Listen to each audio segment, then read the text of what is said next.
तर इथे तुम्ही जर पाहिलं तर लिव्हिंग एरियाचंच इथे लॅमिनेट आपण सेफ्टी डोअरला पण घेतलेलं आहे.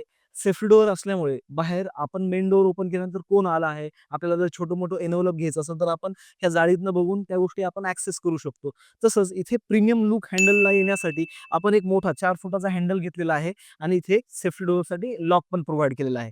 तसंच इथे जर तुम्ही पाहिलं तर मार्बल फिनिश आपण इथे ॲक्रिलिक प्रोव्हाईड केलेलं आहे. जेणेकरून या पूर्ण सेफ्टी डोअरला अजून प्रीमियमनेस आणि चांगला लूक प्रोव्हाईड होतोय.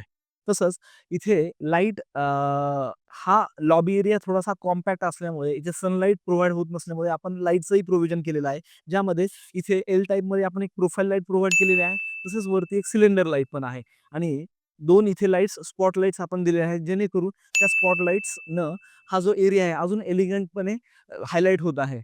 तसंच हे जे लॅमिनेट आहे त्याच लॅमिनेटचे मॅचिंग आपण लुवर्स प्रोव्हाईड केलेले आहेत. या लुवर्समुळे या एरियाला अजून चांगला टचअप येत आहे. तसंच इथलचे जे शटर्स आहेत, ह्या शटर्सला आपण प्लेन लॅमिनेटच्या ऐवजी फ्लुटेड लॅमिनेट वापरला आहे. जेणेकरून हा अजूनच एलिगंट दिसत आहे. Thank you.